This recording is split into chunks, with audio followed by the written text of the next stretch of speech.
Bienvenidos ustedes a esta conferencia. Vamos a hacer hoy un estudio bíblico, vamos a hablar de la Biblia también. Bueno, vamos a hablar de la Biblia.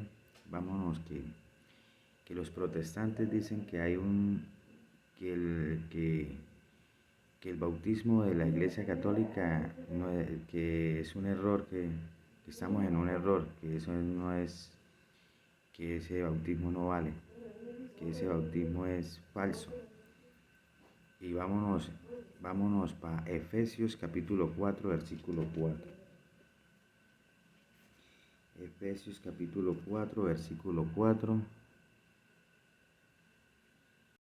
Efesios capítulo 4, versículo 4 dice, hay un solo cuerpo y un solo espíritu, así como Dios los ha llamado a una sola esperanza. Hay un solo Señor, una sola fe. Hay un solo bautismo, hay un solo Dios y Padre de todos, que está sobre todos, actúa por medio de todos y está en todos. Lo dice muy claro, lo dice una sola fe y un solo bautismo. Hay un solo bautismo. A veces los protestantes dicen que el bautismo de la Iglesia Católica no es válido, que estamos en un error. ¿Sí? Y hay un solo bautismo, dice. La palabra del Señor lo dice muy claro. También no hay que dejarse engañar porque hay muchas iglesias falsas. Hay muchas iglesias falsas. Hay que escudriñar bien las escrituras. Por ejemplo, la iglesia por ahí que hay de los 3:6, creciendo en gracia. Esa iglesia es un error, una falsedad, cosa enorme. Porque en esa iglesia se prestan para ser homosexuales, para estar hermanos con hermanas, estar hasta padres con hijos, hijos con padres.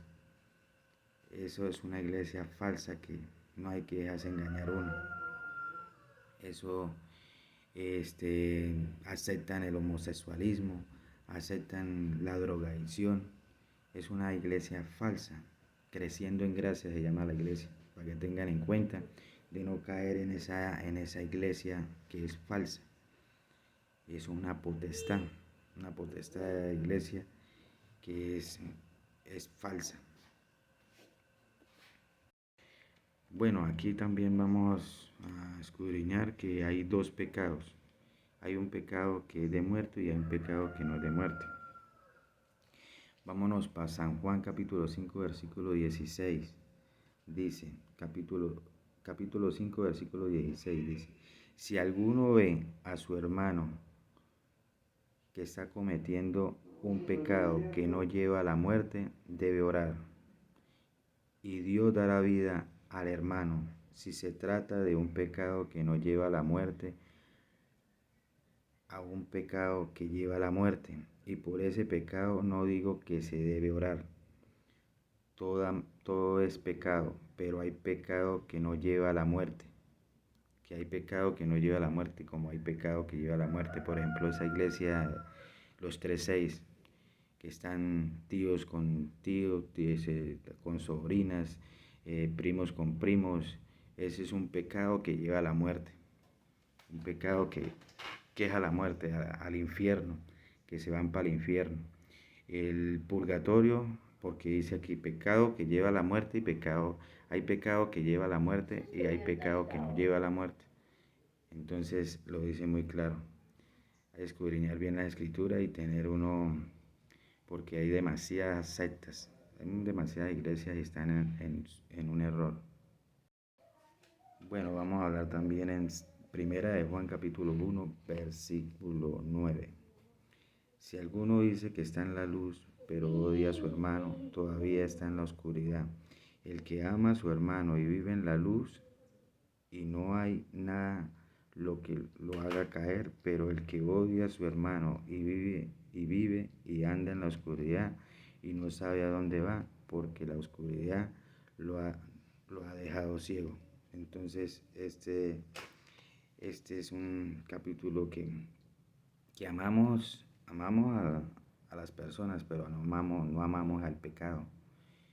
No amamos el pecado, como lo hace esa secta satánica que es lo creciendo en gracia.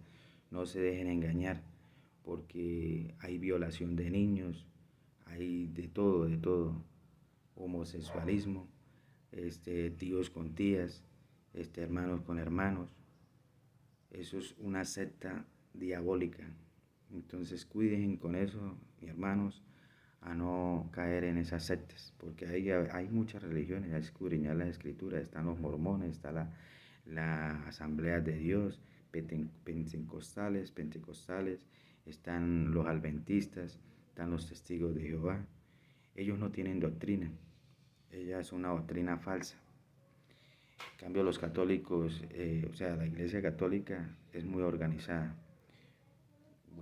Bueno, mis hermanos, para que tengan pendiente.